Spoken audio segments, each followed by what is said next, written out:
जो लाल डोरा के अंदर एरिया है उसको भी रिकॉर्ड यानी रेवेन्यू रिकॉर्ड में लाया जाए। तो इस योजना को बाद में पूरे देश ने अपनाया है। स्वामित्व योजना प्रधानमंत्री जी ने 8 प्रदेशों में ये लागू करवा दी है और बाकी प्रदेश भी इस ओर आगे बढ़ रहे हैं। तो इस बात का भी हमें गर्व है कि एक योजना जो हमने शुरू की वो सारे देश में लागू है।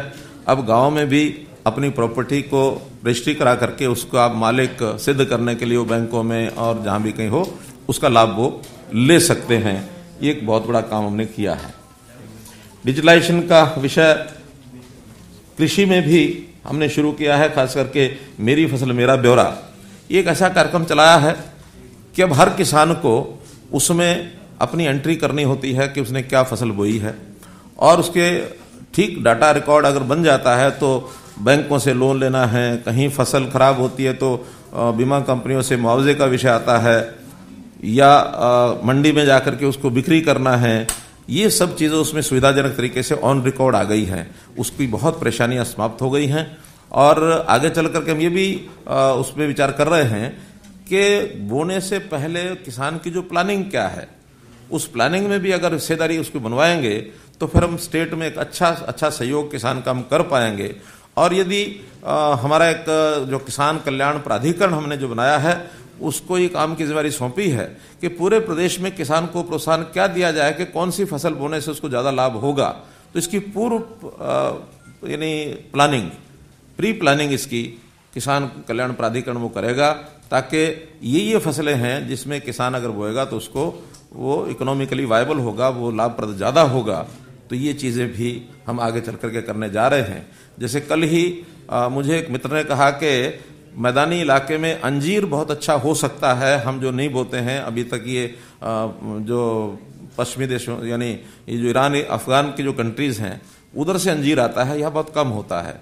तो आज ही मैंने बागवानी जो हमारा डिपार्टमेंट है उसको कहा है कि इसका अध्ययन करें और हम यहाँ यानी अंजीर की खेती अगर हो सकती है अच्छी तो उसको करेंगे। बहुत एक लाभदायक एक मेवा है जो हर व्यक्ति के लिए उपयोगी होगा।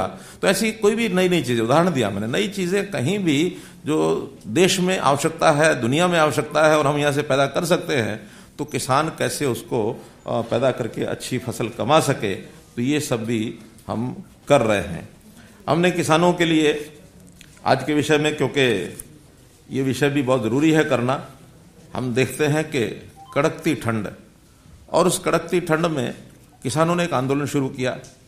किसान हमारे अपने भाई हैं, लेकिन अब कोई बात की नासमझी के कारण से लोगों ने जिस प्रकार से उनको बहका दिया या पॉलिटिकल पार्टीज ने अपने जो हित साधने के लिए उनको उकसाया, जिसमें से वो आंदोलन हो गया है। अब आंदोलन का रास्ता निकाल रहे हैं हमारे केंद्र सरकार और किसानों के जो प्रतिनिधि हैं। मैं सबसे पहले तो बधाई देता हूं सब किसानों को भी और सभी केंद्र सरकार को भी, इस नाते से जो रास्ता निकालने के लिए एक वातावरण अच्छा बना है, माहौल ठीक बना है। तो उसमें कुछ बातें कल की बातचीत में, वार्ता में मान ली गई हैं और कुछ आगे 4 जनवरी को फिर से एक जो मीटिंग होने जा रही है तो शेष विषयों पर भी कोई ना कोई अंडरस्टैंडिंग बनेगी। ऐसा मुझे लगता है कि जल्दी खत्म होगा। इस ठंड के समय में एक सकारात्मक दिशा में काम आगे बढ़े ताकि किसान जो परेशान हो रहे हैं, खास करके उसमें बुजुर्ग जो किसान हैं, उनको तकलीफ ज़्यादा ना उठानी पड़े, तो ये जल्दी से समाधान हो सके, ऐसी मैं आशा करता हूँ। हमने हरियाणा में, मैं ऐसा कई बार चर्चा करता हूँ अपने बंधुओं से, हरियाणा में किसानों के लिए जितना हमने किया है पिछले 6 साल में शायद ही किसी प्रदेश ने किया होगा। यानी उदाहरण के लिए अगर मैं कहूँगा तो प्रोक्योरमेंट, बढ़िया से बढ़िया प्रोक्योरमेंट ये हमारी हुई है और उस प्रोक्योरमेंट में कभी कोई कमी नहीं रखी है। हमारी भावांतर भरपाई योजना, इसमें भी हमने 16 सब्जियों के ऊपर ये भावांतर भरपाई योजना दी है ताकि किसी को लागत से कम न बेचना पड़े। एक समय था सब्जी सस्ती होने पर सड़कों पर लोग फेंक देते थे, आज ऐसी कोई नौबत नहीं आती है। पहले से ही पता होता है कि कौन सी सब्जी का भाव कम जा रहा है, उसको जिस भी भाव में बेच के आएगा तो कॉस्ट से जितना लॉस होगा, घाटा होगा, वो सरकार भरपाई करती है। ये योजना हमने पिछले 2 साल से चला रखी और बहुत सफलता में चल रही है। उसी के साथ जो बाजार भाव का घाटा है प्रोक्योरमेंट में, खास करके बाजरा और सरसों, 6-7 फसलें ऐसी हैं जो कोई प्रदेश इसको प्रोक्योर नहीं कर रहा। बाजरा सरसों के अलावा हमने मूंग, मूंगफली, सूरजमुखी, मक्का, ये सब खरीदे हैं। तो ऐसी सब फसलों पर खरीदने के बाद निर्देश ये है कि स्टेट अपनी रिक्वायरमेंट के हिसाब से इसको खरीदे जितनी आवश्यकता है। हम सब खरीदते हैं, खरीदने के बाद सस्ता होने पर बाजार में उसको बेचा जाता है। तो पिछले वर्ष में लगभग 550 करोड़ रुपए का घाटा हुआ था। इस बार वो बढ़ करके, क्योंकि बाजरे की प्रोडक्शन भी ज्यादा हुई और इस बार बाजरे का रेट जो कि पड़ोस के राजस्थान प्रांत में 1200-1300 रुपया क्विंटल बिका, हमारे यहाँ 21.5 रुपया क्विंटल बिक रहा था। तो दो बातें और हुई जिसमें से बाजरा ज्यादा मंडियों में आया। एक, लोगों ने अपने खाने के लिए लगभग 20-25% बाजरा जो रखते थे वो उन्होंने नहीं रखा। स्वाभाविक है कि 2200 में 2100 में बेचेंगे और खाने के लिए सस्ता लाना पड़ेगा तो पड़ोस में से राजस्थान से ले आएंगे, ऐसा हमको जानकारियां मिली हैं। पहले वो रखते थे, इस बार किसी ने अपना वो बाजरा रखा नहीं। दूसरा, हमारे न चाहते हुए भी कहीं ना कहीं स्मगलिंग बाजरे की राजस्थान से भी होती रही है और उसकी हम जरूर छानबीन करेंगे कि ऐसी जो काम करने वाले कोई व्यापारी होंगे या कोई और व्यक्ति होंगे तो उन्होंने ऐसा किया है तो वो ना कर पाए आगे, इसके लिए कोई ना कोई चेक जरूर लगाएंगे। क्योंकि यही बाजरा हमको फिर बाद में चाहे वो पोल्ट्री फार्म्स को चाहे मंडियों में सस्ता बेचना पड़ता, तो घाटा स्टेट, हरियाणा स्टेट अपने किसान के लिए तो घाटा खा सकती है। हरियाणा स्टेट का किसान हमारे लिए, हमारी जिम्मेवारी उनकी है। बाकी प्रदेशों का योजना उनको अपने आप बनानी चाहिए। तो ऐसी योजना पंजाब को भी बनानी चाहिए, ऐसी योजना राजस्थान को भी बनानी चाहिए। बाकी सब जगह भी जो फसलें वहां बोई जाती हैं उसके ऊपर एमएसपी पर वो खरीदें। हमने तय किया है, वादा किया है, दृढ़ निश्चय भी बताया है कि हरियाणा में एमएसपी को कभी खत्म नहीं होने देंगे। मैंने तो यहां तक घोषणा की है कि एमएसपी को खत्म करने की किसी ने कोशिश की तो मनोहर लाल राजनीति छोड़ देगा। तो इतने दृढ़ संकल्प के बाद भी कोई शंका किसी को होनी नहीं चाहिए। तो इस प्रकार से हमने किसानों के लिए, बागवानी के जो किसान हैं इनका पहले बीमा योजना में बहुत थोड़े ही बगीचे जो उसमें आते थे, सब्जियां और बागवानी की फसलें नहीं आती थी। हमने मुख्यमंत्री बागवानी बीमा योजना, एक नई योजना बनाई है। इसमें 2.5% का जो चार्जेस लेकर के उस जो किस्त है और 30,000 सब्जियों के लिए, 40,000 रुपया किसी बगीचे के लिए, फल के लिए, ये इस प्रकार का हमने मुआवजा जो है देने की ये घोषणा की है और इसको बहुत सराहा जा रहा है। इसी प्रकार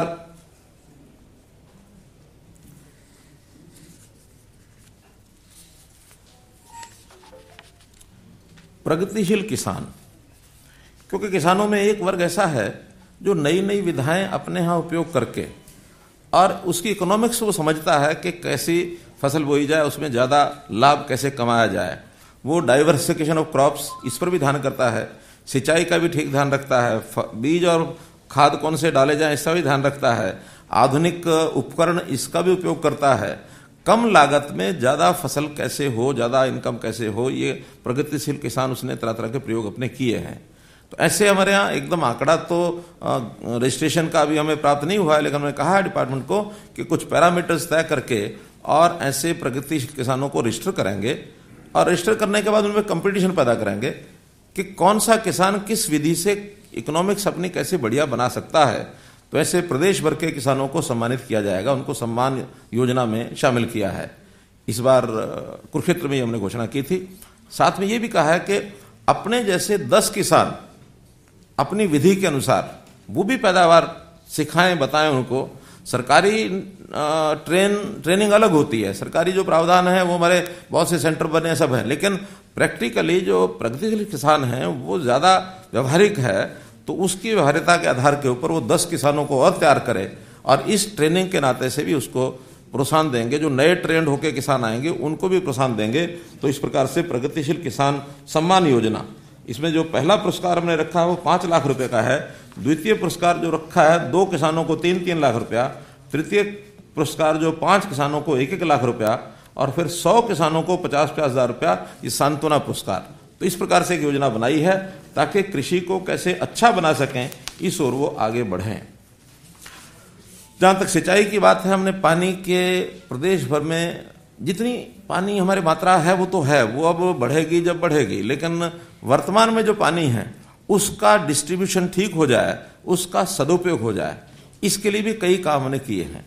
एक इसके अंदर योजना हमने लागू की है कि 4 करोड़ रुपए लगा करके कि पानी का वितरण वो कैसे किसको हो रहा है तो समान वितरण हो जाए, तो इस पर एक वितरण प्रणाली में मशीनीकरण का हमने उपयोग किया है, ताकि हर नहर में वहाँ कितना पानी जा रहा है इसको किस प्रकार से और उसको कंट्रोल कर सकते हैं, ताकि कहीं भी पानी की डिस्ट्रीब्यूशन अनइवन ना हो, फिर उसमें कहीं चोरी होती है, बीच रिसाव होता है, कहीं कहीं पानी वेस्ट जाता है, उसका भी उसके अंदर एक प्रकार का नियंत्रण कर सकेंगे। और इस आधार पर हमने पानी टेल्स पर पहुंचाया। पिछले साल आपको पता है कि हमने ये घोषणा की थी 300 टेल पर पानी पहुंचाएंगे, 297 पर हमने पहुंचाया, 293 पर, तो 7 टेल किन्हीं कारणों से नहीं पहुंचा, लेकिन पानी का डिस्ट्रीब्यूशन दक्षिण हरियाणा में राजस्थान के बॉर्डर तक हमारा गया। अब इस बार हमारा जोर है माइक्रो इरिगेशन पर। तो माइक्रो इरिगेशन में जो काडा डिपार्टमेंट है, जो नालों का, नालियों का और इसका जो रख रखाव करते हैं, नई नालियां बनाने का काम भी किसान के लिए वो करते हैं, उसमें एक काम किया है। तो 24 फुट प्रति एकड़ की नाली का उनको पैसा दिया जाता था, उसको बढ़ा करके 40 फुट कर दिया था हमने, और उसके हिसाब से किसानों को लाभ उसका पहुंचने लगा है। अब काडा को ही माइक्रो इरिगेशन का काम भी दिया गया है, तो इसलिए इसका नाम अब काडा की बजाय मिकाडा हो गया, MICADA। तो मिकाडा एक अथॉरिटी बन गई है, उसके अंतर्गत हम अब माइक्रो इरिगेशन के काम चालू करेंगे। जहां पानी की कमी है वहां हम माइक्रो इरिगेशन के ही ट्यूबवेल के कनेक्शन दे रहे हैं, और एक विशेष योजना बनाई है कि 25 एकड़ इकट्ठे किसान मिलकर के अगर कोई हमको प्रोजेक्ट के लिए कहते हैं, तो उसका प्रोजेक्ट हम सरकार की ओर से उसके जितना भी खर्चा है 85% खर्चा सरकार की ओर से करेंगे, बाकी 15% भी हम सोचते हैं किसी विभाग से यानी कहीं ना कहीं से प्रबंध किया जाए ताकि किसान को न देना पड़े। फिर भी अगर देना पड़ेगा तो सिर्फ 10 से 15% ही देना पड़ेगा। तो 25 एकड़ इकट्ठा करके वो लाएंगे, तो प्रायोरिटी पर हर खेत को पानी वहां पहुंचेगा। और ये कल 1 तारीख से किसानों का पंजीकरण इसमें शुरू करा रहे हैं, पोर्टल उसका बन गया है। जो भी उसमें 25 एकड़ मिलकर के अप्लाई करेंगे, अलग अलग भी अप्लाई करेंगे, तो जहां 25 एकड़ या उससे निकट पहुंच जाएगा उसकी प्रायोरिटी पर। अभी इसके लिए हमने 4 जिले छांटे हैं। सबसे पहले चरण में महेंद्रगढ़ जिला, दादरी जिला, भिवानी जिला और फतेहाबाद जिला, तो इन 4 जिलों में इसको शुरू कर रहे हैं। कितने किसान इसमें आगे आते हैं अकॉर्डिंगली बाकी जो यानी प्रदेश के और किसान हैं, जहां माइक्रो इरिगेशन सफल वही होगा जहां पानी कम है, जहां बहुत गहराई में नीचे चला गया, या हम नहर के कारण से और लंबाई के कारण से वहां पहुंचा नहीं पा रहे हैं। तो इस प्रकार से इस माइक्रो इरिगेशन के काम को भी हमने प्राथमिकता दी है। साथ ही किसानों के लिए पशुधन क्रेडिट कार्ड योजना ये लागू की है। जैसे किसान क्रेडिट कार्ड योजना थी, वैसे पशुधन क्रेडिट कार्ड योजना। और इसमें मुझे बताते हुए खुशी हो रही कि 1,07,000 किसानों के KCC जो बैंकों से कार्ड मंजूर हो चुके हैं। 21,000 लगभग उनका डिस्ट्रीब्यूशन भी हो गया है, बाकी डिस्ट्रीब्यूशन अभी चलेगा, हो रहा है सब। तो ऐसे 1,07,000 किसानों को ये लाभ इस वर्ष मिल रहा है। शेष को भी हम ये लाभ पहुंचाना शुरू करेंगे। उसके लिए अलग अलग प्रकार के जो पशु हैं उनको अलग अलग प्रकार का जो लोन है वो उसके अंदर दिया जाएगा।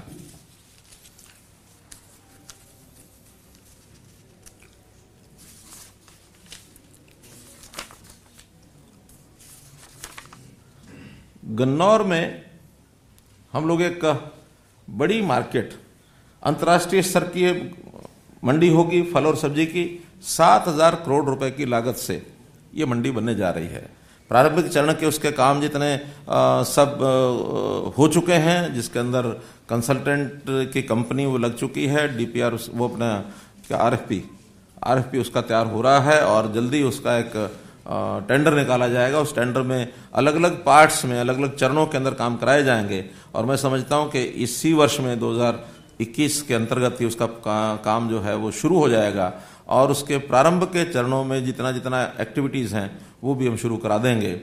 ऐसे ही एक मंडी पिंजौर में, फल और सब्जी की मंडी, वो भी उसका RFP हो गया है, उसके लिए निविदाएं प्राप्त हो चुकी हैं। उसमें दुकानों का भी ऑक्शन जो है वो अगले महीने शुरू होगा। तो ये भी बहुत जल्दी ये मंडी का काम वहां शुरू हो जाएगा।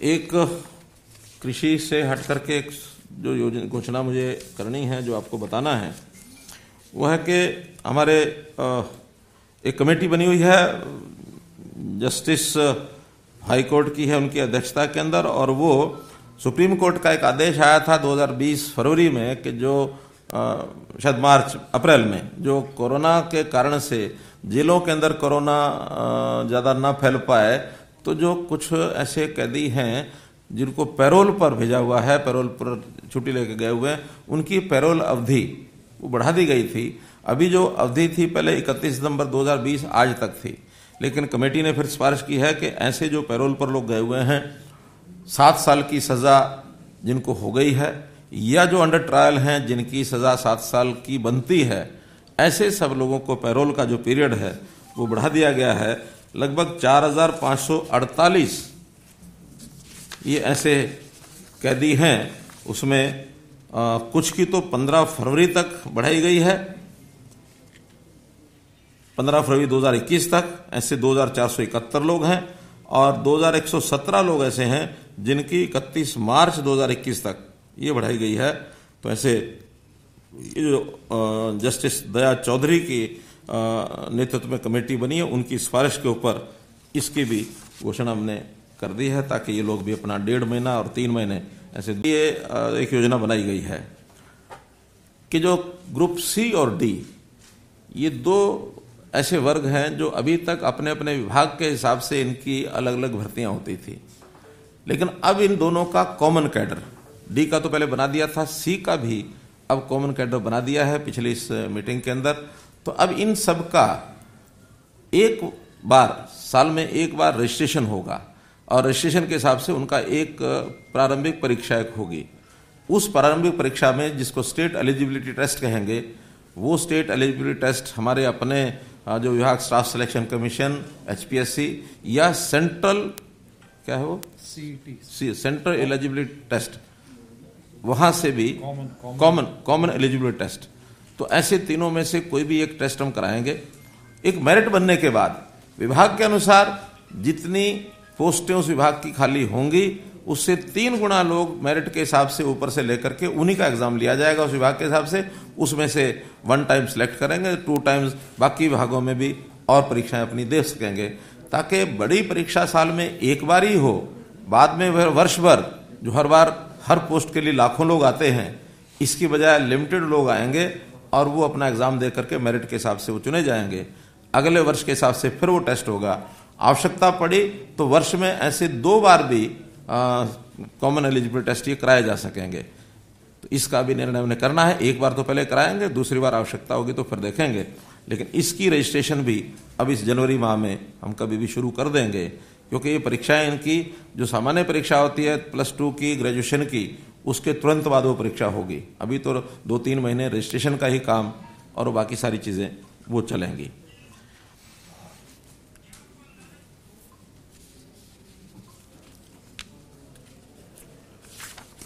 एक अब अंत में मैं एक विषय जो मेरे अपने संतोष का है और जो मुझे अपने पार्टी के कार्यकर्ताओं को बधाई देनी है, और वो है अभी जो चुनाव हुए हैं, 3 कारपोरेशन, 1 नगर परिषद और कुछ नगर पालिकाएं, तो इन चुनाव में ऑड सर्कमस्टांसेस के बावजूद, जिसको कहना चाहिए विपरीत परिस्थितियों के बावजूद, और हम लोगों ने 4 जो सिंबल पर चेयरमैन और मेयर, 3 कॉरपोरेशन और 1 नगर परिषद, 4 में से 2 भारतीय जनता पार्टी ने जीत लिए हैं। कांग्रेस को केवल 1 ही मिला है, और 1 दूसरी पार्टी अंबाला वाली, क्या नाम है, जन चेतना पार्टी। तो हाँ, तो इस नाते से इसमें भी स्थान जो है भारतीय जनता पार्टी का अच्छा रहा है। और जहां तक पार्षदों की बात है, तो कुल भारतीय जनता पार्टी के 36 पार्षद जीत के आए हैं, और कांग्रेस के 19 पार्षद जीत के आए हैं, और अन्य 12 पार्षद हैं। तो ऐसे इसमें भी हमारी जो प्रगति है वो मैं कहूँगा कि नंबर 1 पर है। और जैसा मैंने कहा कि यानी बड़ी विपरीत परिस्थितियों में ये चुनाव सब हुआ है। अब वो करना इसलिए आवश्यक था कि एक हाईकोर्ट का डिसीजन था कि 5 जनवरी से पहले ये सब चुनाव कराने हैं, क्योंकि सोनीपत नगर निगम जो है उसको बने हुए 5 साढ़े 5 वर्ष हो गए हैं। वार्डबंदी की कई कठिनाइयां उसमें आई थी, कुछ गांवों को मिलाना, कुछ को नहीं मिलाना, ऐसा करके अपनी अपनी जैसी वहाँ की पंचायतों के प्रस्ताव थे या जो वहाँ की आवश्यकता के हिसाब से किए गए थे, उसमें हाईकोर्ट ने कुछ समय लिया और अंत में उसके गठन के बाद अभी ये इससे पहले कराना आवश्यक था, हमने कराया है और मुझे संतोष है इस बात का। तो मैं जीते हुए सभी अपने प्रतिनिधियों को उनको बधाई देता हूं, जनता को भी बधाई देता हूं कि बहुत शानदार नतीजा और बहुत शांतिपूर्वक माहौल के अंदर ये सब हुआ है। तो ये भी एक बधाई का हमारा उनको देने का विषय है। एक बात को महसूस सब लोग कर रहे हैं, निश्चित रूप से आप भी उसमें ज़रूर सहमत होंगे, और वो है कि हमने करप्शन की लड़ाई में अपनी योजनाएं बराबर चालू रखी हुई हैं। चाहे वो ई गवर्नेंस के माध्यम से सारे कार्यक्रम अडॉप्ट करने के कारण से, और चाहे कहीं भी कोई एकदम आमूलचूल परिवर्तन करने का भी विषय आता है, जैसे ई रजिस्ट्रेशन का हमने किया है, ऐसे हमने पिछले दिनों में ट्रांसपोर्ट डिपार्टमेंट के अंदर भी कुछ आरटीएस को बदला था। कुछ पुलिस में भी कहीं कहीं ऐसी शिकायतें मिलती थी, तो जिलों के अंदर आमूलचूल परिवर्तन करके हमने एक ही दिन में 100-150 पुलिस के कर्मचारियों को भी बदला, इधर से उधर किया। और जहां कहीं इंडिविजुअल भी ऐसा कोई केस पकड़ में आता है तो हम उसके खिलाफ सख्ती से कार्रवाई करते हैं, उसको छोड़ते नहीं हैं। जहां कहीं सिस्टम में फ्लॉ है, अब ये सिस्टम के फ्लॉ कोई आज एक दिन में बने ऐसा नहीं है, बहुत समय से चलते आ रहे हैं। विपक्ष हो सकता है कि हमारे ऊपर एक आरोप लगाया कि लो जी ये आपके यहाँ ये हो गया वो हो गया। हम इसको गर्व से यूं कहते हैं कि हमने अपने समय में इस सिस्टम को ठीक करने के लिए सख्ती से पकड़ा तो सही। पिछले इतने वर्षों में चाहे कांग्रेस की सरकार रही हो, किसी और पार्टी की भी रही हो, उन्होंने उस सिस्टम को ठीक करने के लिए कभी पकड़ा नहीं किसी को। हमेशा, जिसको मैं कहा करता हूं कि कांग्रेस तो खास करके यथास्थितिवादी, यही एक उसकी स्थिति बनी रहती थी, जैसा है वैसा चलने दो, इसमें कहीं भी छोटी मोटी अगर अदल बदल करोगे तो इसके अंदर कहीं परेशानी में फंस जाओगे, इस प्रकार का भय ये उनके मन में हमेशा रहता था। हमारे नेता हों, प्रधानमंत्री, चाहे सरकारें केंद्र की हों, प्रदेशों की हों, जहां जहां भारतीय जनता पार्टी की सरकारें हैं, हम इन चीजों से डरते नहीं हैं। हमारे मन में तो एक ही रहता है कि व्यवस्था को ठीक करना है, और व्यवस्था को ठीक करने के लिए किसी के खिलाफ कोई काम करते ऐसा नहीं है, बल्कि प्रदेश हित में, प्रदेश की जनता के हित में जो काम ठीक है वो करना है। और उसमें से बहुत सी चीजें तुरंत तो शायद नहीं सराही जाती होंगी, लेकिन एक समय के बाद लोग सराहते हैं। हमारी ट्रांसफर पॉलिसी सब लोगों ने सराही, नौकरियों का सिस्टम सब लोगों ने सराहा, ऐसे ही आईटी के जितने सारे कार्यक्रम चल रहे हैं इसमें भी सबको लाभ मिल रहा है। तो ऐसी सारी चीजें, डिलीवरी का सिस्टम ठीक बने और पात्र व्यक्ति को लाभ मिले, जो गरीब सबसे ज्यादा नीचे रह गया है, अंत्योदय योजना के अंतर्गत उसको लेकर के आते हैं। और इसमें ही एक नई घोषणा आज मैं कर रहा हूं नए वर्ष की पूर्व संध्या पर, कि हम 31 मार्च के बाद हमारा जो पोर्टल अभी तैयार हो रहा है, परिवार पहचान पत्र, वो काफी हद तक हो चुका है, लेकिन उसमें अभी भी 25-30% काम बाकी है। बहुत गहराई से नीचे तक उसकी सारी छानबीन करके वो सारा डाटा उसका लेना पड़ता है। तो हम जो सबसे अंतिम इनकम के हिसाब से 1 लाख परिवार होंगे, उसमें किसान, मजदूर, छोटा दुकानदार, कोई भी होगा, बेरोजगार होगा, 1 लाख परिवार 31 मार्च के बाद उनको सिलेक्ट करके, जो भी जिलानुसार जितनी संख्या बनेगी, जो सबसे नीचे रह जाएंगे फैमिली इनकम वाइज, उन सब की इनकम बढ़ाने का विशेष अभियान चलाएंगे। उसमें उनके रोजगार के लिए ट्रेनिंग देनी पड़ेगी, उनको कहीं ना कहीं से आर्थिक यानी अर्थव्यवस्था यानी उनकी सहायता, निवेश के नाते पैसे की, लोन की आवश्यकता होगी वो कराएंगे, उनको कहीं प्राइवेट इंडस्ट्री के अंदर जॉब मिले उसका भी करेंगे। सरकारी में तो क्योंकि योग्यता से आना है, योग्यता जिनकी होगी उसमें आएंगे, और जिनको नहीं हम सिलेक्ट करा पाएंगे तो उसमें भी जहां कहीं हमारे अन्य अन्य स्थानों के ऊपर कहीं ग्रुप यानी ग्रुप करा हूं, इसमें क्या कैटेगरी ए क्या बोलते हैं उसको, 1 कंट्रैक्टर 1, 2 आउटसोर्सिंग पार्ट 1। तो आउटसोर्सिंग पार्ट 1 में भी जो ठेकेदार जहां कहीं काम में लेकर ला के रखते हैं उनको कहेंगे कि उनको काम दीजिए, और जो अपने पैतृक कामों में कुछ उनको सहयोग चाहिएगा वो देंगे। यानी कुल मिलाकर के स्किलिंग से लेकर के रोजगार और फिर कहीं नौकरी, इन सब के लिए सबसे लो इनकम ग्रुप का 1 लाख परिवार, उसको हम ये मान के चलें कि अगर आज उसकी इनकम कहीं साल में 50,000 रुपया साल की होगी तो उसको 1 लाख रुपया साल की कम से कम होने की निश्चित गारंटी हम देंगे कि 8,000 रुपया 9,000 रुपया महीने का कम से कम परिवार को जरूर मिलना चाहिए। तो इस नाते से ये टारगेट हमारा 1 लाख परिवारों का सिलेक्ट करके, जिनकी आय बहुत कम है, परिवार के गुजारे मुश्किल हो रहे हैं, वो किसी भी वर्ग का होगा, किसी भी स्थान का हो, जिले का होगा, गांव का होगा, शहर का होगा, किसान होगा, मजदूर होगा, बेरोजगार होगा, ऐसे सब लोगों को चयन करके हम इसकी योजना बनाकर स्पेशली देंगे। ये एक नई योजना जो घोषणा मुझे करनी थी आपको मैंने बताई है।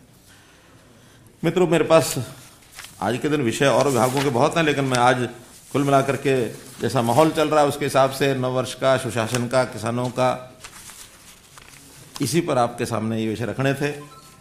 अब आपको इन सारे विषयों में बहुत अगर विस्तार करेंगे तो कहीं कहीं चले जाएंगे, लेकिन इन विषयों के संबंध में कोई बात आपने बतानी हो, कुछ नहीं तो बता सकते। हमने ऑर्डर कर दिए हैं, उसके ऑर्डर कर दिए। जिलों में डीसीज जो हैं उनका छानबीन कर रहे हैं और उसमें कुल मिला के आज बाजरा खड़ा तो नहीं है। आज तो केवल वहां के गांव के लोगों से बातचीत करके कि भी किसने बाजरा अपना बोया हुआ था अपना बोया है यानी बेचा है, जिसने नहीं बोया हुआ था फिर बेच के गया है, तो गांव के लोग बताएंगे। हमारा किसान भी चाहता है कि हरियाणा के ही किसान का बाजरा बिकना चाहिए, राजस्थान का बाजरा यहाँ बिकेगा तो अल्टीमेटली फिर सीमाएं तो सरकार की होती है ना। सर, नया साल आ रहा है, अब पूर्व संध्या है, आज पेंशन बढ़ाने को लेकर के भी बात जो है वो कही गई थी, उसका कोई स्लैब बढ़ाने को लेकर के कोई विचार है? अभी देखेंगे, फाइनेंस डिपार्टमेंट से बात करेंगे कि आपको पता है ये वर्ष जो है एक विशेष कठिनाई का वर्ष निकला है। हमारे टोटल रेवेन्यू में अभी 9 महीने में 12,000 करोड़ रुपया अभी भी जो पिछले साल की अपेक्षा में कम है, जबकि बढ़ना चाहिए था, लेकिन अभी उसकी पूर्ति करने के बाद सामान्य जितने काम हैं हमने इन वर्षों में, इस पूरे 9 महीने के टाइम में किसी को पैसा जो है रोका नहीं है, किसी की सैलरी नहीं रुकने दी, किसी की पेंशन नहीं रुकने दी, किसी का ग्रांट नहीं रुकने दी, किसी के जो बिजनेस करने वाले लोग हैं, गवर्नमेंट के जो काम करते हैं उनकी पेमेंट्स नहीं रुकने दी। 10 दिन 15 दिन पहले जरूर इसमें थोड़ा डिले हुआ था, मार्च के महीने में, अप्रैल के महीने में, लेकिन धीरे धीरे कॉमन सामान्य हो गया। महोदय, मेरा नाम चौधरी राहुल जैन है, मैं मध्य प्रदेश से हूँ। और सोलर खेती के ऊपर आपका क्या विचार है? किसके ऊपर? सोलर खेती। अगर किसान के पास 1 एकड़ जमीन भी है और 25 एकड़ में भी आप योजना दे रहे हैं, तो इस पे अगर अपन हर किसी को सोलर खेती के लिए और घर परिवारों में जो जैसे छोटा सा गाँव है श्यामगढ़, नीलोखेड़ी, तरोड़ी, छोटे छोटे गाँव में अगर सोलर खेती के लिए कुछ योजना हो अगर आपके पास तो कृपया आप रखें। देखिए, सोलर की खेती वहीं कामयाब हो रही है जहां पानी का लेवल ऊपर है, और सामान्यतः जहां पानी का लेवल ऊपर है वहां हमारे पानी की कमी नहीं है, वहां नहर का पानी भी पर्याप्त है। पानी जहां कम है वहां 800 फुट, 1000 फुट नीचे चला गया है। 800 फुट, 1000 फुट नीचे जाने के बाद 50 हार्स पावर की, 60 हार्स पावर की, 70 हार्स पावर की मोटर चाहिए। 50 और 70-80 हार्स पावर की मोटर को सोलर वाले उठा नहीं पा रहे हैं। फिर भी हमने कुछ ब्लॉक्स में सोलर दिया है ताकि जिनकी कम खेती है, छोटी खेती है, छोटा वो लैंड यानी पीस ऑफ लैंड है, ऐसे हमारे लगभग 20,000 सोलर के जो कनेक्शन है वो चल रहे हैं इस समय। सर, अंबाला में जो पार्टी की हार हुई है, दोनों विधायक वहां सर केंद्रीय राज्य मंत्री हैं और सर सोनीपत में भी पार्टी का जो कैडर कम हुआ है हिसाब से, और पंचकुला में मुश्किल जीत पाए सर। तो जबकि पहले जो 5 चुनाव थे हम मेयर के जीते थे बीजेपी। तो देखिए, कुछ परिस्थितियों के ऊपर तो मैंने तो एक शब्द पहले प्रयोग कर दिया, अगर आपने ध्यान किया हो तो, विपरीत परिस्थितियां। तो जैसी विपरीत परिस्थितियां इसमें भी जो हमारे आउटर एरियाज हैं सब जगह हैं। किसान आंदोलन का फर्क रहा सर। मैंने विपरीत परिस्थितियां कहा तो समझदार को तो इशारा ही काफी है। आपने धान की फसल 1 लाख भूमि को धान से फ्री करने का टारगेट रखा था, उसमें क्या अचीवमेंट? हाँ, बहुत अच्छा प्रश्न किया। एक मिनट अपना परवाना जी, 1 मिनट। 80,000 एकड़ जमीन को हो गया है हमारा वेरिफिकेशन, जिस पर लोगों ने धान की बजाय अन्य फसलें बोई हैं।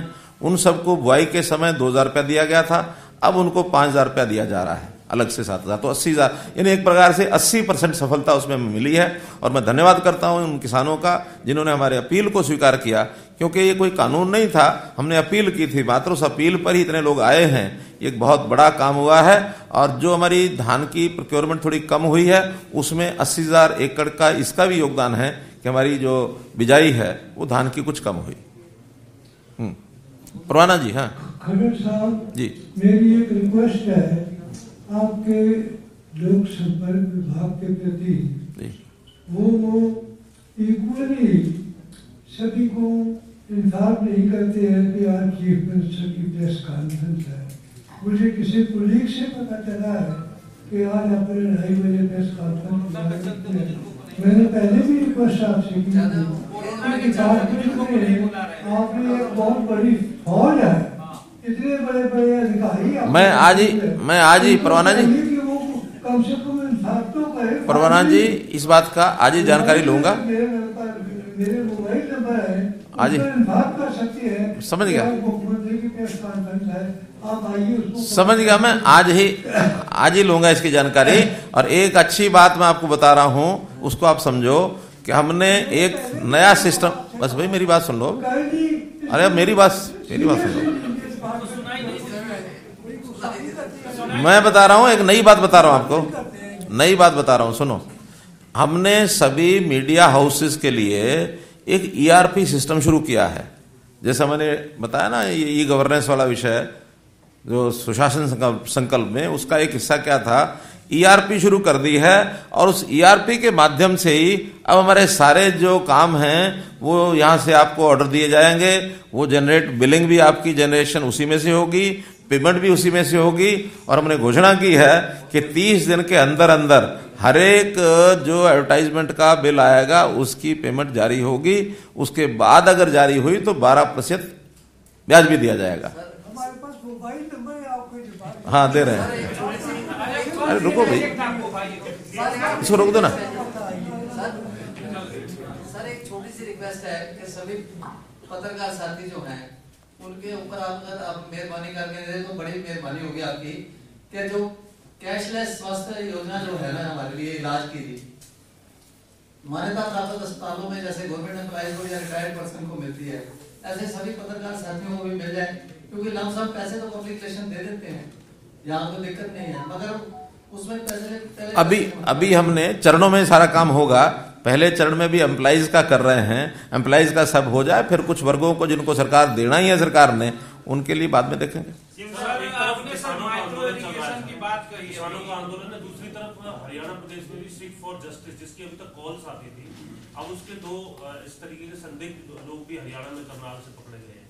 तो आप मानते हैं कि जो कॉल्स थी वो पहले थ्रेट थी, उसे इग्नोर किया जा रहा था, लेकिन अब इस तरीके के लोग भी पकड़े जा रहे हैं जिनका कनेक्शन इस तरीके के लोगों के साथ। कहीं इग्नोरेंस नहीं होती है चीजों की।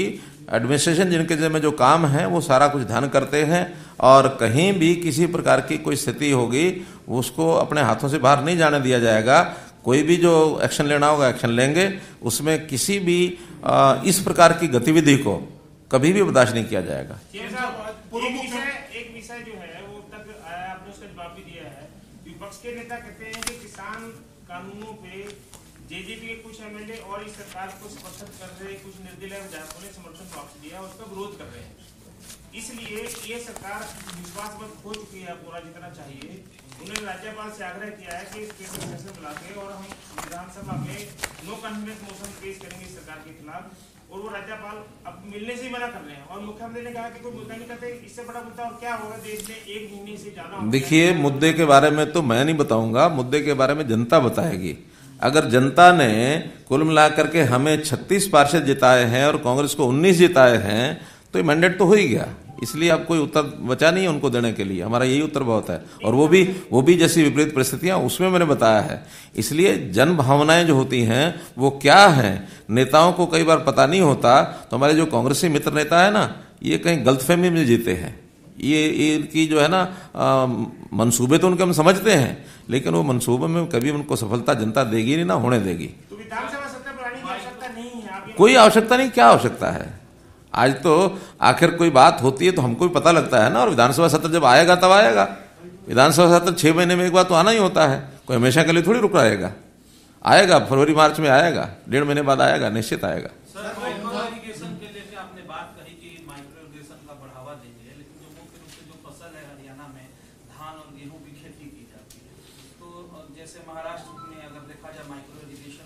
वहाँ पे वो किया गया, क्योंकि वहाँ पानी कमी है आप देख रहे हैं, तो उस तरह की फसलें जो हैं कि उसको प्रोत्साहन बढ़ाने के लिए भी इसमें कोई कदम बढ़ा रहे हैं?